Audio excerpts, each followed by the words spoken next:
follows what's been by far the deadliest day of the Israeli-Palestinian conflict in 50 years.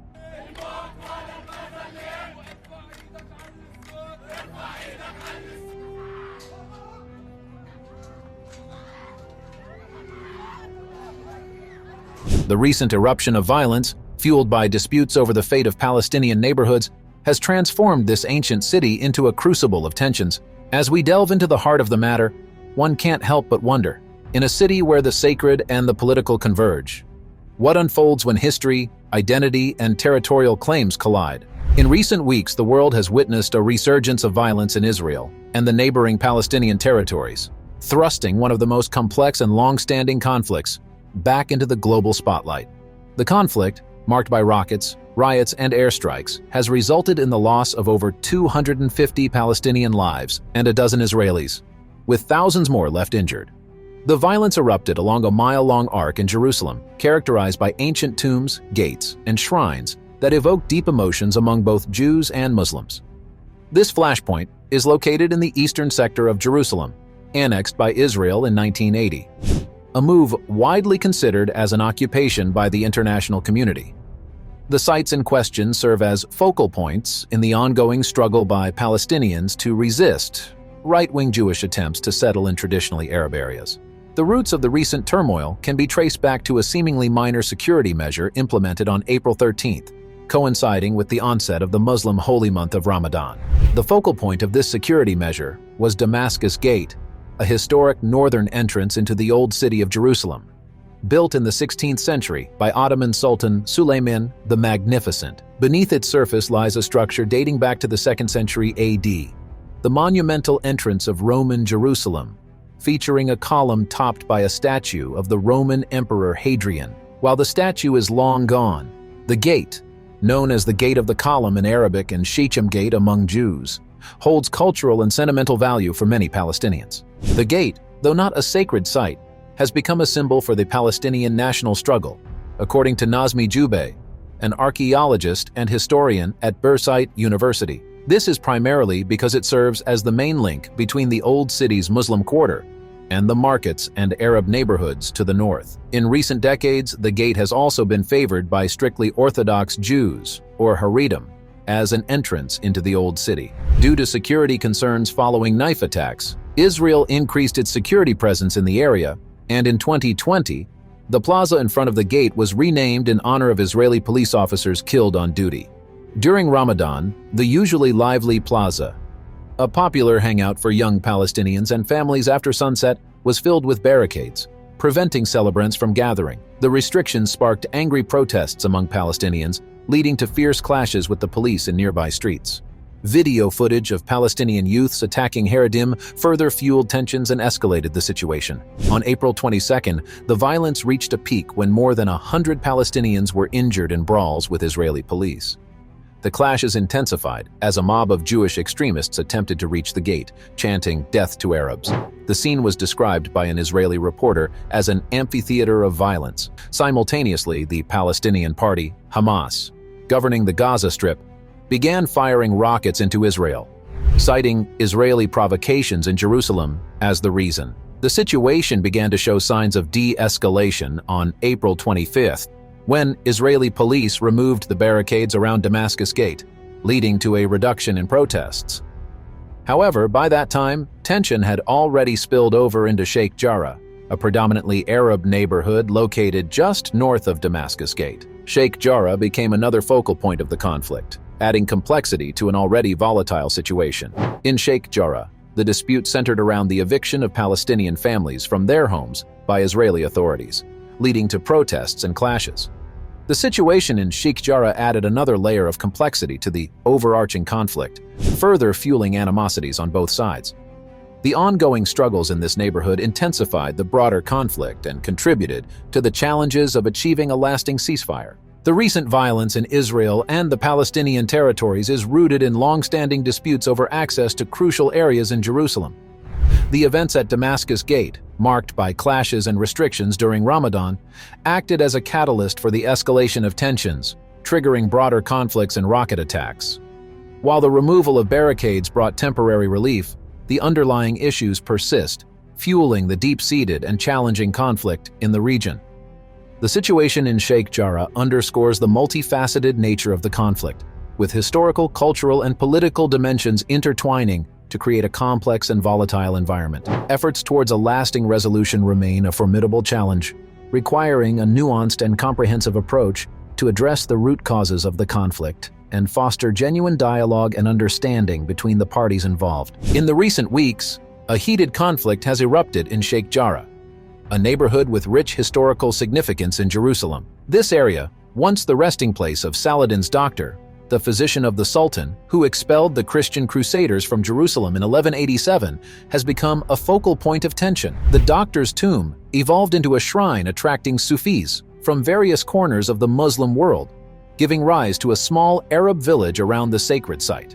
The roots of this conflict stretch deep into history, as the region served as a cemetery even during Roman times. It boasts the Tomb of the Kings, Jerusalem's most magnificent burial complex, and tombs associated with Jewish sages and holy men. Among these, a medieval tradition connects a grave near the Tomb of the Kings to Simeon the Just, a Jewish high priest who, according to the Talmud, had an encounter with Alexander the Great. However, a discovery in 1871 by a French archaeologist revealed an inscription stating that the tomb is a 2nd century burial site for the wife or daughter of a Roman centurion named Julius Sabina. In 1876, Jewish groups acquired the site, leading to the establishment of a small Jewish community around the tomb. Over time, as Jerusalem expanded beyond its walls, the neighborhood witnessed the development of villas owned by affluent Arab families. The tumultuous history of Sheikh Jarrah took a significant turn during the 1948 war when, following the establishment of the State of Israel, the area came under Jordanian control in East Jerusalem. Jewish residents fled, and Palestinians displaced elsewhere by the conflict settled in the abandoned homes. In 1967, Israel conquered and annexed East Jerusalem, setting the stage for Jewish settlers to use Israeli courts to evict Arab residents from properties they claimed as their own. Importantly, Palestinians lack legal rights to recover their pre-1948 homes. Sheikh Jarrah has historical significance with respect to the national and religious identity of both Palestinians and Jews, emphasized Israeli scholars Lior Lers and Yitzhak Ryder. They note that the conflict in the area is indicative of a broader pattern of Jewish settlement in the heart of Arab neighborhoods in East Jerusalem. In recent years, tensions have heightened as Jewish worshippers increasingly frequent the tomb, creating a volatile mix of real estate, religion, and politics. The conflict reached a critical juncture this spring when the Israeli Supreme Court was poised to rule on the eviction of 58 Palestinians from homes in Sheikh Jarrah. Protests opposing the eviction gathered momentum, culminating in a significant event on April 9th, when Israeli police beat a member of the Knesset participating in a peaceful demonstration. On May 6th, tensions escalated further as members of a far-right Jewish party and local Palestinians engaged in a heated exchange of insults, escalating to the throwing of chairs and rocks. What started as a minor skirmish rapidly transformed into a major Muslim protest centered around Jerusalem's Temple Mount, a sprawling area on the southeast side of the Old City, surpassing the Pentagon in size. This sequence of events underscores the complex nature of the conflict, entwining historical, religious, and political dimensions. The contested history of Sheikh Jarrah, marked by changes in control and the displacement of residents, exemplifies the intricate challenges faced by both Palestinians and Jews. The interweaving of religious practices, real estate disputes, and political decisions has created a volatile environment, leading to protests and clashes that reverberate beyond the confines of the neighborhood. However, the dispute over Sheikh Jarrah is not merely a local issue. It reflects broader patterns of tension and settlement in East Jerusalem, contributing to the ongoing complexities of the Israeli-Palestinian conflict. As the conflict spills over into larger protests and demonstrations, it underscores the urgent need for a comprehensive and inclusive approach to address the root causes and grievances, fostering a path toward a more peaceful coexistence. Achieving a resolution in Sheikh Jarrah requires navigating through the intricate web of history, identity, and territorial claims, with a commitment to dialogue and understanding from all parties involved. The current unrest highlights the immediate need for a nuanced and thoughtful approach to de-escalate tensions, promote understanding, and pave the way for a just and lasting resolution. International stakeholders, including diplomatic entities and organizations, must play a role in facilitating dialogue and promoting a peaceful resolution to ensure the well-being of the communities involved. The situation in Sheikh Jarrah serves as a stark reminder of the broader challenges in the region and the pressing need for sustained efforts towards a comprehensive and equitable resolution to the Israeli-Palestinian conflict. In the ancient city of Jerusalem, where history, politics, religion, and legend converge, a sacred platform bears witness to the tumultuous currents of the Israeli-Palestinian conflict. This platform, marked by successive temples that once made it the epicenter of Judaism's worship until the Romans dismantled it in 70 AD, holds a profound historical weight.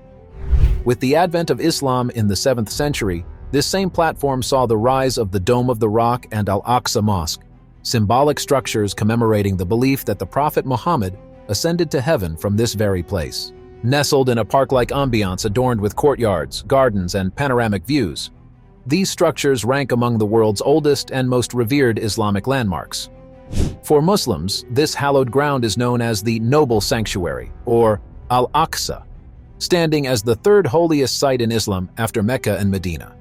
However, the complexity of this historical tapestry takes a decisive turn in the more recent chapters of Jerusalem's saga. In 1967, Israel seized control of the Acropolis, boldly declaring it part of its expanded capital. While the platform retained its status under Muslim authority, Israeli security assumed control, setting the stage for periodic tensions between worshippers and Israeli security forces, particularly during the holy month of Ramadan, when thousands flocked to Al-Aqsa.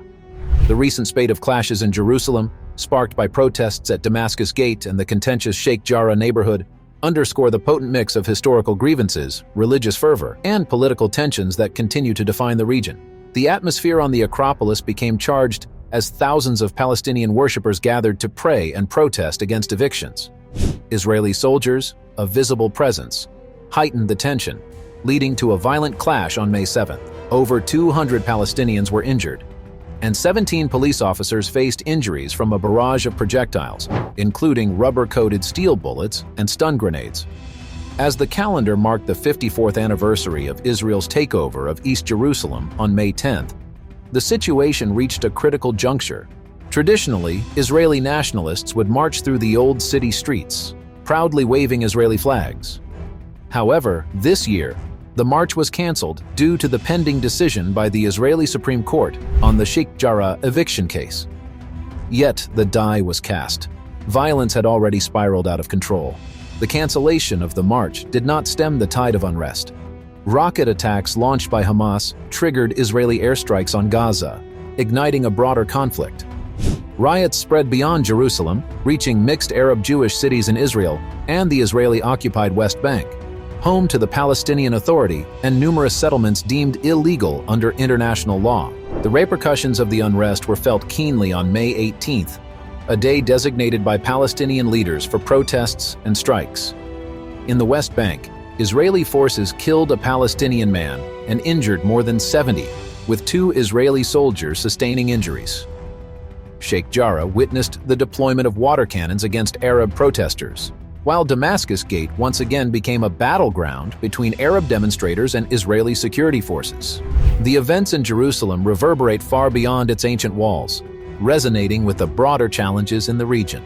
The need for sustained efforts towards a comprehensive and equitable resolution to the Israeli-Palestinian conflict remains urgent. The international community, diplomatic entities, and organizations must actively engage in fostering dialogue, understanding, and a commitment to peaceful coexistence. As we wrap up our exploration of Jerusalem's intricate tapestry of history, religion, and politics, I'm eager to hear your thoughts. Drop your comments below, and let's continue the conversation. If you enjoyed this journey, hit the like button and make sure to subscribe for more insightful content.